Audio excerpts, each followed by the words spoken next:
சரி. இப்ப அனில்குமார சொன்னா நாங்க என்ன செய்யறோம்? கட்டுப்படுறோம். இப்ப கிட்டத்துல ஒரு சட்டம் கொண்டு வந்திருக்கிறாங்க. சட்டம் அப்படின்னா ஒரு திட்டம் உண்டு. வாக்காளர்கள் ஒன்லைன் ஊடாக தங்களை பதிஞ்சு கொள்ளலாம். நீங்க இந்த டிஎஸ் ஆபீஸ்ல எல்லாம் போனீங்கன்னா பெரிய பேனர்ல அடிச்சு போட்டிக்கிறாங்க. ஒன்லைன்லயே நான் ஒரு வாக்காளர் அப்படின்ட்டு பதிஞ்சு கொள்ளலாம். இது ஒரு புது சிஸ்டம் உண்டு. இதெல்லாம் நாங்க படிப்போம். என்னன்னா இலத்திருனியல் அரசறிவியல் அப்படின்னு இப்ப பெரிய பெரிய துறைகள்லாம் வந்துட்டு அதெல்லாம் நாங்க படிப்போம். எனவே சமூகத்துல அன்றாட இந்த அரசியலை நாங்க பாக்குறோம். இப்ப இந்தியாவோட எலெக்ஷன் நடக்குது. விஜய் போட்டியிடுறாரு. நிறைய பேர் அவருக்கு ஃபேன் இருக்கிறதால அவரோட வீடியோக்களை நீங்க Facebookல யூடியூப்ல எல்லாம் பாக்குறீங்க. என்ன சொல்றாரு? எனக்கு ஆட்சியை தாங்க, நான் பெண்களுக்கு பாதுகாப்பு கொடுப்பேன், அதே போல நான் இந்த விஷயத்தை ஒழிப்பேன், நான் போதைப் பொருளை ஒழிப்பேன், இப்படிலாம் சொல்றாரு. எல்லாம் எதுக்காக? எப்படியாவது இந்த அதிகாரத்தை எடுத்துடணும், நான் முதலமைச்சர் ஆகிரணும் அப்படிங்கிற ஒரு ஆசை.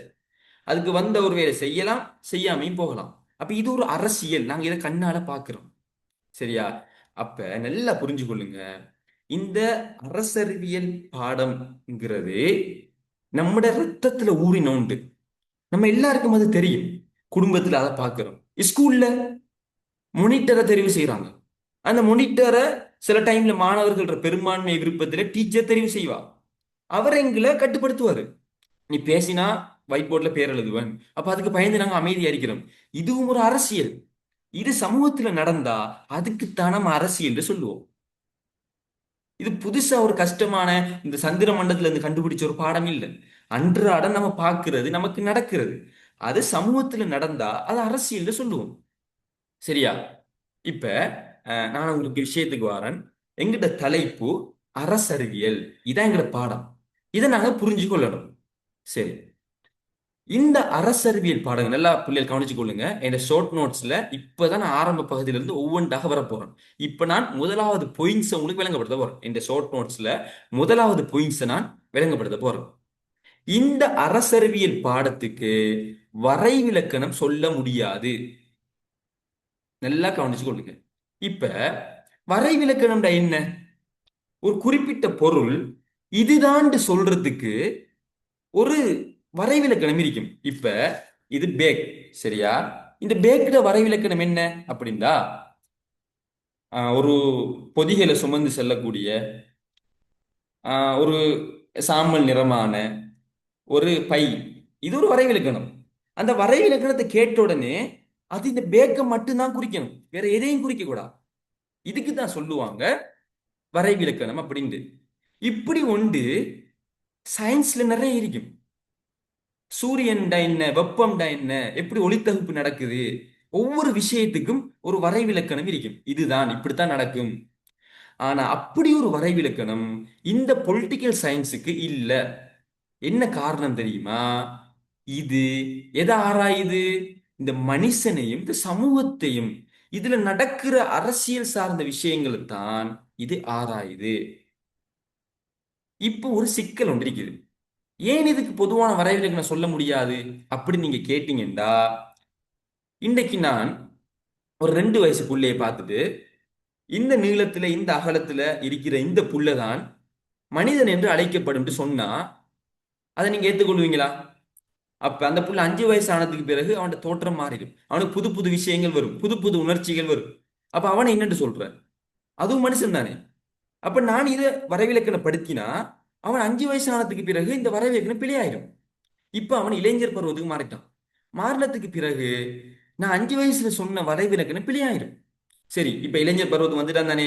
நான் சொல்றேன் அவனுக்கு இன்னென்ன அறிகுறிகள் அவன் இப்படி இப்படியான ஒரு உணர்ச்சிகள் வந்தா, தான் சுதந்திரம் இயங்கணுங்கிற எண்ணங்கள் அவனுக்கு வந்தா அவனைத்தான் நாங்க மனுஷன் என்று சொல்லுவோம் அப்படின்னு வரைவிலக்கணப்படுத்தினா அவன் 60 வயசு ஆனதுக்கு பிறகு அது பிழைச்சு போகும்.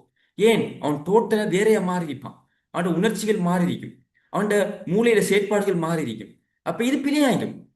இதே போலதான் அரசறிவியல் பாடம்.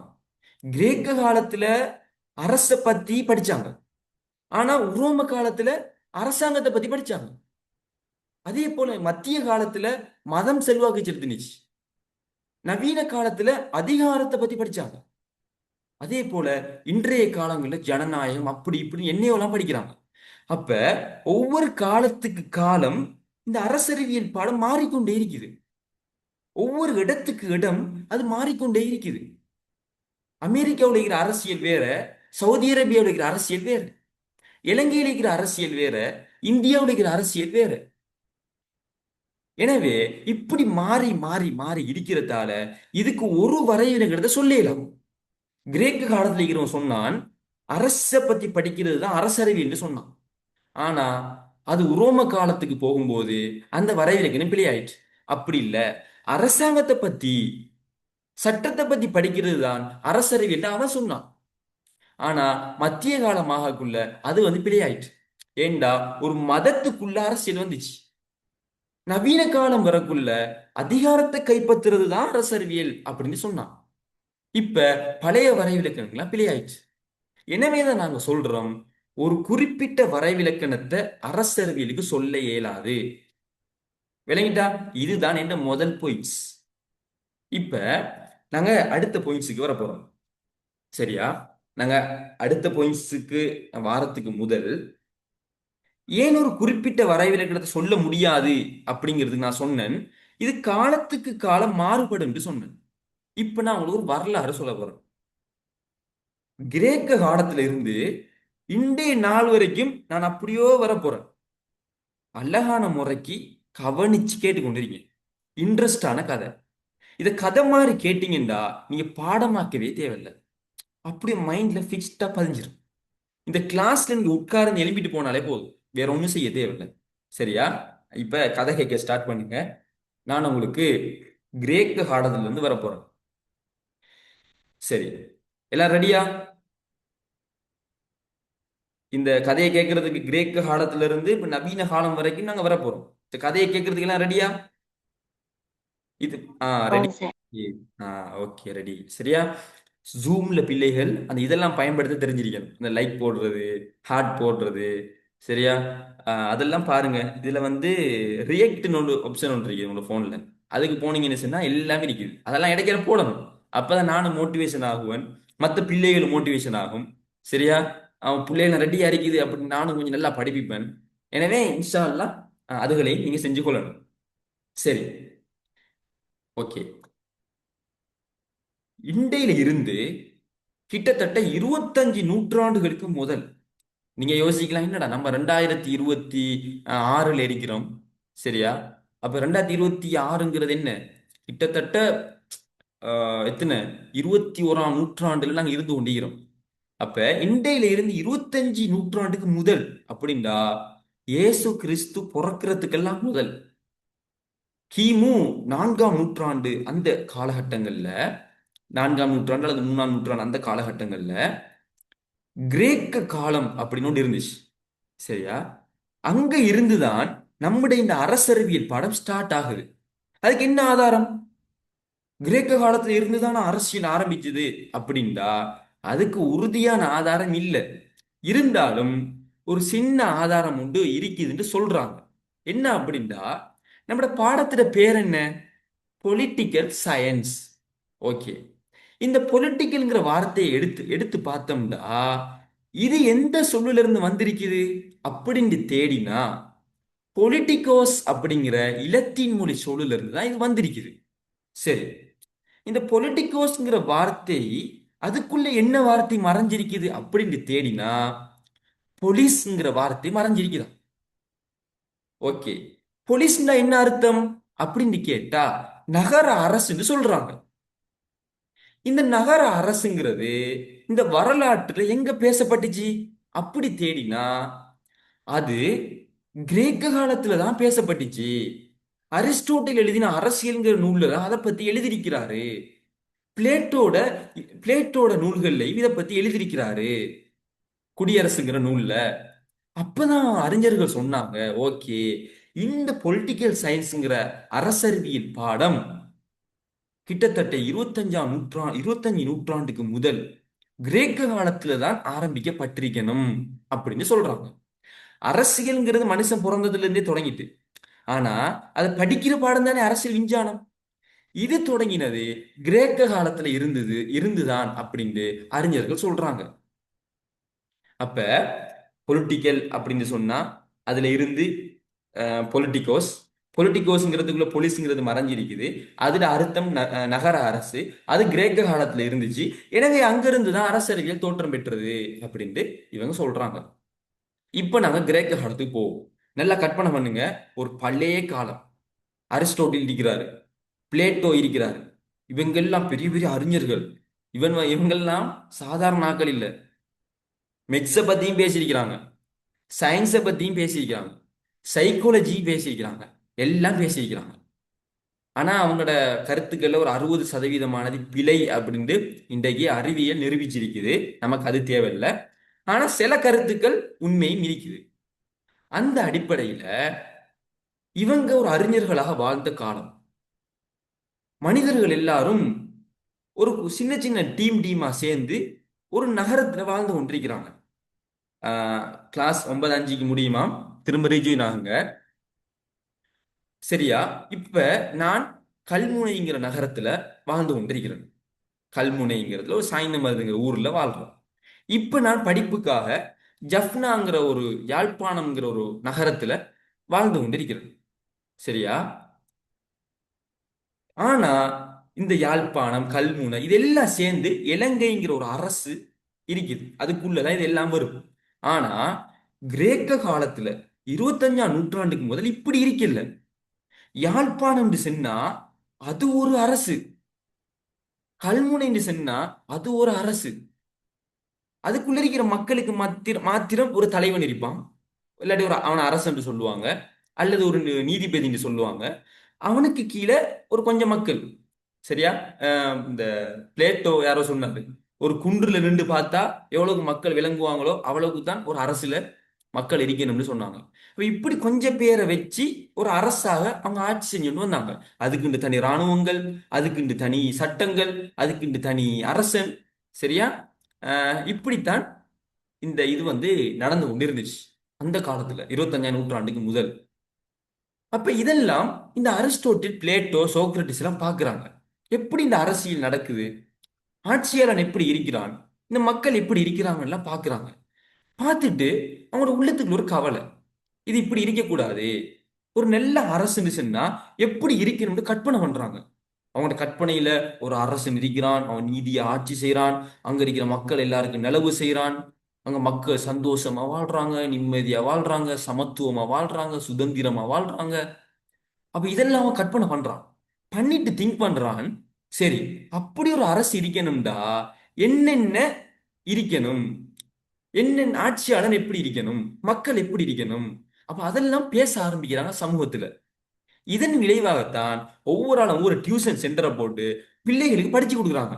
ஏண்டா ஒரு விஷயத்தை படிச்சாதான் நாங்க நடைமுறையை சீர்திருத்தலாம், படிக்காம ஒண்ணு செய்யலாம். அப்ப இதை உணர்ந்து கொண்டவங்க அரிஸ்டோட்டில் ஒரு டியூஷன் போடுறாரு. டியூஷன் பேர் லைசியம். அதுல பிள்ளைகள்லாம் இருக்கிறாங்க. நான் பாருங்க படமெல்லாம் கீறிக்கிறேன். பிள்ளைகள்லாம் இருக்கிறாங்க. அதுல அவர் ஒரு புத்தகத்தை வச்சு படிச்சு கொடுக்குறாரு. புத்தகத்துல பேர் என்ன? அரசியல். அவர் தான் அந்த புத்தகத்தை எழுதினார். கிட்டத்தட்ட 158 சின்ன சின்ன நகர அரசுகளை ரிசர்ச் பண்ணி ஒவ்வொரு யாப்பையும் வாசிச்சு அதுல இருந்து ஒரு புத்தகம் எழுதினாரு. அதுதான் அரசியல். அந்த புத்தகம் தான் இந்த அரசறிவியல் பாடத்துல ஒரு அடிப்படையா பார்க்கப்படுது. அதனால நான் சொல்லுவாங்க, இவர் தான் அரசறிவியலின் தந்தை என்று சொல்லுவாங்க. அந்த அளவிற்கு ஒரு தரமான புத்தகம் எழுதினாரு. அந்த புத்தகம் அது என்கிட்ட இல்ல. ஆனா அந்த குடியரசு என்கிட்ட ஒரு இருந்துச்சு. நான் அதை வாசிச்சிருக்கிறேன். தமிழ்ல மொழிபெயர்ப்பும் இருக்குது. அது நம்மளோட பிளேட்டோட. இந்த அரிஸ்டோட்டில் என்ன செய்யறாரு, அரசியல்ங்கிற புத்தகத்தை மையமா வச்சு அங்க இருக்கிற பிள்ளைகளுக்கு பாடம் நடத்துறாரு. என்னத்தை படிச்சு கொடுக்குறாரு? அரச மையமா வச்சுதான் படிச்சு கொடுக்குறாரு. அன்னரம் இந்த அரசறிவியல் பேரெல்லாம் இல்லை, அது கிட்டத்துல வந்தது. அன்னரம் இந்த அரசறிவியல் பாடத்துல பேர் என்ன தெரியுமா? அரசியல். அரசியல் தான் இந்த அரசறிவியல் பாடத்துல பேர். ஓகேவா? இப்ப அந்த மாணவர்கள் எல்லாம் அரிஸ்டோட்டில் இருந்து படிக்கிறாங்க. அரசுண்டா எப்படி இருக்கணும், ஆட்சியாளன் எப்படி இருக்கணும், ஒரு கெட்ட அரசு எப்படி இருக்கக்கூடாது, ஒரு நல்ல அரசு எப்படி இருக்கணும், ஒரு நாட்டை எத்தனை பேர் ஆட்சி செய்யணும், ஒருத்தனா, 2 பேரா, 3 பேரா, இப்படி எல்லாம் படிச்சு கொடுக்குறாரு. அந்த மாணவர்கள் படிக்கிறாங்க. அது ஒரு பக்கம்னு சொன்னா, இங்கால பிளேட்டோ ஒரு டியூஷனை போட்டாரு. அது என்ன? அது எக்கடமி. இன்றைக்கு நாங்க சொல்லுவோமே டியூஷனுக்குலாம் எக்கடமி அங்கிருந்து வந்துச்சான்னு தெரியா. இவர் ஒரு டியூஷனை போடுறாரு, எக்கடமி. அப்ப அதுல பிள்ளைகள் எல்லாம் வராங்க. அப்ப அவர் படிச்சு கொடுக்குறாரு. புக்கோட பேர் என்ன? குடியரசு. அந்த குடியரசு புத்தகம் எதை பத்தி பேசுது தெரியுமா? முழுக்க முழுக்க இலட்சிய அரசியல். என்ன இலட்சிய அரசியல்டா? அவருக்கு ஒரு லட்சியம் இருந்துச்சு. நம்மோட நாடு இப்படித்தான் இருக்கணும். அங்க ஒரு அரச என்ன ஆட்சியாளன் இப்படித்தான் இருக்கணும். அப்படின்னு ஒரு இலட்சியத்தோட எழுதின புத்தகம் தான் அந்த குடியரசு. அதை வச்சு பிள்ளைகள் படிச்சு கொடுக்குறாரு. எல்லாரும் படிக்கிறாங்க, சந்தோஷமா படிக்கிறாங்க. இப்படி அந்த கிரேக்க காலம் போய் கொண்டிருக்குது. காலம் போக போக உரோமானியர்கள் ஒரு கூட்டம் இருக்கிறாங்க. அவங்களும் இப்படித்தான் நகர அரசுகளா இருந்தாங்க. ஆனா அவங்கள்ட்ட ஒரு பண்பு இருக்குது. போர் செய்யணும், மற்ற இடங்களை பிடிக்கணும், நம்ம நிறைய விஷயங்களை ஆட்சி செய்யணும், ஒன்று மட்டும் நமக்கு போதாது அப்படின்னு நினைக்கிறாங்க. இது மனுஷன் இயல்பு. இன்றைக்கு பாருங்க, விஜய் அவர் எவ்வளவு பெரிய நடிகர், எவ்வளவு பெரிய சம்பளம் வருது. ஆனா மனுஷன் ஆசை சும்மா விடாது. பணம் இருக்குது, புகழ் இருக்குது, ஆனா அதிகாரம் எனக்கு வேணும்னு ஆசைப்படுறாரு. அப்ப அந்த லெவலுக்கு போறாரு. கமல்ஹாசன் மதத்தான் செஞ்சாரு, ரஜினி மதத்தான் செஞ்சாரு, எம்ஜிஆர் மதத்தான் செஞ்சாங்க. ஏன்னா மனுஷன் ஆசை. பணம் இருக்குது, ஆனா அதுல ஒன்றும் இல்லை. புகழ் இருக்குது, ஆனா அதுலயும் ஒன்றும் இல்லை. எல்லாத்தையும் கண்டுட்டாங்களே. காணாத நமக்கு தான் பணம்டா ஒரு பெரிய விஷயம், புகழ்ண்டா பெரிய விஷயம் நினைப்போம். ஆனா அது வந்துட்டுன்னு சொன்னா இதுவா அப்படின்ற மாதிரி போயிடும். இப்ப அவங்க தேடுறாங்க அதிகாரத்தை. இதே போலதான் இந்த உரோமானியர்கள் என்ன பண்றாங்கன்னா, நமக்கு ஒரு அதிகாரம் வேணும், நம்ம நிறைய பேர் ஆட்சி செய்யணும், நம்மட சின்ன சின்ன நகர அரசு ஒன்றும் போதாது அப்படின்னு நினைக்கிறாங்க. எனவே ஒரு டீம் சேர்ந்து மற்றவங்களை சண்டை பிடிச்சி அதை கைப்பற்ற, அடுத்தவங்களை சண்டை பிடிச்சி அதை கைப்பற்ற, இப்படி தன்னை நிலப்பரப்ப பின்னும் பெருசாக்குறாங்க. இப்ப இவங்களுக்கு ஒரு பிரச்சனை வருது. என்ன? தனி ஒரு ஆளா இருந்துட்டு எப்படி எல்லாத்தையும் ஆட்சி செய்யறது? சரியான கஷ்டம். அப்ப முடிவெடுக்கிறாங்க, ஒவ்வொரு இடத்துக்கும் ஒவ்வொரு ஆளை போடுவோம். அங்க ஒரு ஆளுநர், இங்க ஒரு ஆளுநர், அங்க ஒரு ஆள், எல்லாத்தையும் போட்டு அவங்க நம்மட கண்ட்ரோல்ல இருக்கணும். அப்ப இங்குதான் அரசாங்கம்ங்கிற ஒரு கான்செப்ட் வருது. ஒரு அரசாங்கம் அங்க முடிவெடுக்கிறதுக்குன்னு சொல்லி என்ன அறிஞர்கள், பெரிய பெரிய ஆட்கள் எல்லாம் சேர்த்து கொண்டாங்க. இவங்க முடிவெடுத்து எல்லாம் செஞ்சு அந்த மக்களை ஆட்சி செஞ்சாங்க. இன்னொரு பிரச்சனை வருது. வேற மொழி உள்ளவங்க வந்திருக்கிறாங்க, வேற கலாச்சாரம் உள்ளவங்க வந்திருக்கிறாங்க. எல்லாரையும் எப்படி கட்டுப்படுத்துறது? அப்ப புது புது சட்டங்கள் தேவை. எனவே சட்டங்கள் எல்லாம் உருவாக்குறாங்க. உரோமானியர்களுக்கு ஒரு சட்டம், புதுசா வந்த வெளிநாட்டவர்களுக்கு வேறொரு சட்டம், இப்படி எல்லாம் உருவாக்க ஆரம்பிக்கிறாங்க. இப்ப அரசியல்ங்கிற அந்த பாடத்துக்குள்ள, அரசியல் பாடத்துக்குள்ள புதுசா எது வருது? அரசாங்கமும் சட்டமும் வருது. இதனாலதான் சில அறிஞர்கள் சொன்னாங்க, அந்த காலத்துல வந்தவங்க, இந்த அரசாங்கத்தை பத்தியும் இந்த சட்டங்களை பத்தி படிக்கிறது தான் அரசறிவியல் அப்படின்னு சொன்னாங்க. சரியா? கிட்டத்தட்ட இந்த சிசரோ, அடுத்தது என்னது பொலிவினாஸ், இப்படிங்கிற கொஞ்சம் பேர் வந்து இந்த கருத்தெல்லாம் சொன்னாங்க. இது உரோமானிய காலம். இப்ப அந்த காலம் கட்டு போக போக போக, சரியா, மத்திய காலம் தோற்றம் பெறுது. அங்க பாத்தீங்கன்னா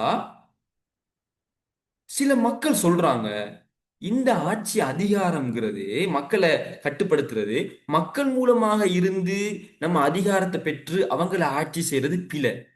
ஏன் அப்படின்னா, பெரும்பாலான மக்கள் சில டைம்ல பிழையாக இருந்தா பிரச்சனை ஆயிரும். உதாரணமா, உங்களோட கிளாஸ் ரூம் இருக்குது, 50 பேர் இருக்கிறீங்க. பெரும்பான்மையான ஒரு 40 பேர் சேர்ந்து ஒரு ஒரு ஆளை நியமிக்கிறாங்க. அந்த ஒரு ஆள் சில டைம்ல தகுதி உள்ள ஆளா இருக்கலாம். அது யார கையில இருக்கு? அந்த 40 பேர் கையில இருக்கு. அவங்க எல்லாரும் உண்மையா படிக்கிறத விரும்புறாங்க, நான் நல்லா படிக்கணும்னு விரும்புறாங்க.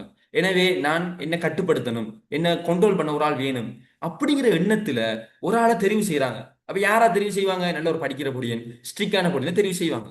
ஆனா பெரும்பாலும் கிளாஸ் ரூம்ல அதான் நடக்கும். ஒரு காலம் அது நடக்க மாட்டுச்சு. மாறாக பெரும்பாலான ஆட்கள் படிக்கிறத விரும்ப மாட்டாங்க. நமக்கு நம்மளோட சேர்ந்து விளையாடக்கூடியவன், நம்மளை மாட்டி கொடுக்காத ஒருத்தனை பார்த்துதான் நம்ம தெரிவு செய்வோம்.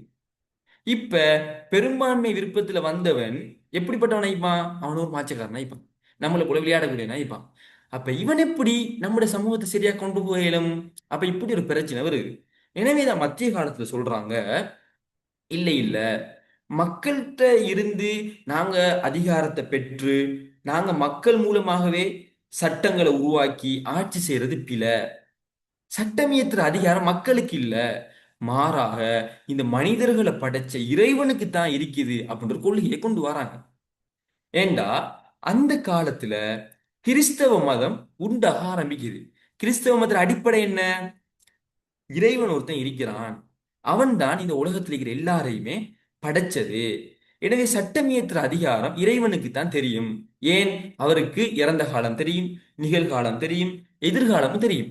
மனுஷன் எப்படிப்பட்டவன், ஆண் எப்படிப்பட்டாக்கள், பெண் எப்படிப்பட்டவங்க, ஒரு சமூகத்துக்கு எப்படியான சட்டங்கள் தேவை, எல்லாம் இறைவனுக்கு தெரியும். அப்ப அவன் சட்டத்தை நாங்க நடைமுறைப்படுத்தணும், இதுதான் சரியானது அப்படின்ற ஒரு கொள்கைக்கு வராங்க. ஆனா காலப்போக்குல என்ன நடக்குதுண்டா, இது சரிதான் உண்மையிலே. ஆனா காலப்போக்குல என்ன நடக்குதுண்டா, மனிதர்கள் இறைவன் சட்டத்துல கை வச்சு ஆரம்பிச்சிட்டாங்க. தங்களோட உழைப்புக்காக, தண்ட செல்வாக்குக்காக. ஆ அவங்க சில வேதங்களை இதை அழிச்சிட்டு புதுசா சிலதை எழுதினாங்க, புது புதுசா எழுதினாங்க. இப்ப என்ன நடக்கும்? அதுல நிறைய பிரச்சனை வரும், நிறைய சிக்கல்கள் வரும். ஏண்டா இப்ப மனுஷன் அந்த சட்டம் வேலை செய்யுது. இப்ப 1950 1920 இருக்கிற சட்டங்கள் இன்றைக்கு பொருந்துமா? பொருந்தாது. என்ன காரணம்டா, 1920 இந்த மனுஷனுக்கு இன்றைய காலம் எப்படி இருக்குன்னு தெரியும். அதனாலதான் மனிதர்கள் அந்த வேத புத்தகங்கள்ல கையில திருத்தினதால நிறைய பிரச்சனை வருது. ஆஹ் இது ஒரு டீம் மன்னர்கள் வராங்க, அவங்க தான் அந்த இடத்தை ஆட்சி செய்றாங்க. ஆனா பாப்பரசர்கள் சொல்லி அவங்க வேற இருக்கிறாங்க, அவங்களோட கொண்ட்ரோல்ல தான் இந்த மன்னர் இருக்கிறாரு. இப்ப மன்னருக்கும் இவங்களுக்கும் பிரச்சனை, நான் கட்டுப்படுறதா கட்டுப்படுற இல்லையா? பாப்பரசர்கள் சொல்றாங்க அப்படி இல்லை, நீங்க திருச்சபை கட்டுப்பட்டே ஆகும். மன்னர்கள் சொல்றாங்க இல்ல இல்ல நான் கட்டுப்பட மாட்டேன். அப்ப இப்படி பிரச்சனைகள்லாம் வருது. சரியா? அப்ப இந்த காலம் தான் மத்திய காலம். இங்க அரசறிவியல் பெருசா டெவலப் ஆகல. அது ஒரு வேற போர்வைகளை வந்துட்டு மதம்ங்கிற ஒன்றுக்குள்ள வந்துட்டு, மதத்துக்கு கீழே தான் அரசியல் வரணும். ஆட்சியாளனுக்கு அதிகாரம் கொடுத்தது இறைவன். இதை தெய்வீக வலியுரிமை கோட்பாடுன்னு சொல்லுவாங்க. அதை நாங்க பிறகு நான் சொல்லித்தரோம். 5ஆம் யூனிட், அது 3ஆம் யூனிட்ல எல்லாம் அது வரும். சரியா? எனவே அந்த அதிகாரத்தை கொடுத்தது இறைவன். இறைவன்ட சட்டங்களைத்தான் இந்த உலகத்துல நடைமுறைப்படுத்தணும். அந்த சட்டத்துக்கு முன்னால எல்லாரும் சமன். ஆட்சியாளர்கள், மனிதர்கள் எல்லாரும் சமன். அந்த சட்டத்துல தான் நீதி இருக்கும், நியாயம் இருக்கும் அப்படின்னு சொல்றாங்க. ஆனா காலப்போக்குல மனுஷன் அதை மாத்தினதால பிரச்சனைகள் வருது. பாப்பரசர்களுக்கு நம்ம கட்டுப்படுறியா, இந்த சட்டத்தை நடைமுறைப்படுத்துறியா, யாருக்கு அதிகாரம் வேணும் அப்படின்னு அவங்க உலக நோக்கத்துக்காக இறைவன் சட்டத்தை புறக்கணிச்சிட்டு வாழ ஆரம்பிக்கிறாங்க. இதனால மத்திய காலத்துல நிறைய பிரச்சனைகள் திரும்ப நவீன காலம் உருவாகுது. சரியா? ஓகே, இதுவரைக்கும் நான் உங்களுக்கு ஒரு வழியா சொல்லியிருக்கிறேன். இன்னும் ஒரு நிமிஷத்துல இது முடிய போகுது. இது முடிய நாங்க நவீன காலத்துக்கு வருவோம். அடுத்த கிளாஸ்ல எல்லாம் கட்டாயம் ஜாயின் ஆகுங்க. ஏன் இந்த மத்திய காலம் வீழ்ச்சி அடைந்தது, அதுக்கு ஒரு 7 8 காரணம் இருக்குது. அதுகளை நான் ஒவ்வொன்றா சொல்லிட்டு இப்ப நவீன காலத்துக்கு அதுக்கு ஒரு மக்கியவழி யாரு, அவர கருத்துக்கள் என்ன, அதெல்லாம் கொண்டு இன்றைக்கு வரைக்கும் இந்த அரசரவையில் எப்படி போகுது, இதெல்லாம் சொல்லுவேன். இதை ஃபுல்லா நீங்க கேட்டீங்கன்னு சொன்னா அரசறிவியல்ல என்னன்னு ஒரு கேள்வி வந்தா அழகா உங்களால எழுதிடும். இதுக்கு இப்படி வரைவிலக்கணப்படுத்த இயலாது, ஒவ்வொரு காலகட்டத்திலையும் இப்படி இப்படி சொன்னாங்க, ஒவ்வொரு அறிஞர்களும் இப்படி இப்படி கருத்துக்களை முன் வச்சாங்க, இதனாலதான் இதுக்கு அரசறிவியலுக்கு ஒரு வரைவிலக்கணம் இல்ல. சரியா? எனவே நாங்க முடிவுக்கு இப்படி வரலாம் அப்படின்னு ஒரு அழகான முடிவுக்கு வரையது. எனவே அடுத்த இதுல ஜாயின் ஆகி கொள்ளுங்க. இவ்வளவு நேரம் சொன்ன அந்த கதை உங்களுக்கு புரிஞ்சதா? சொல்லுங்க, இப்படி ஒன்று போடுங்க, புரிஞ்சதுண்டா போடுங்க. அடுத்த கிளாஸ்ல நாங்க மீதி கதையை பார்ப்போம். Okay, thank you. அடுத்ததுல ஜாயின் ஆகுங்க. எல்லா கிளாஸ் முடிஞ்சதுக்குள்ள இந்த ஷார்ட் நோட்ஸையும் பாருங்க. சரியா? அப்போ உங்களுக்கு நல்லா கிளியரா விளங்கிடும். அதை மட்டும் படிச்சா போதும், இன்ட்ரெஸ்ட் ஆகி படிக்கிறது.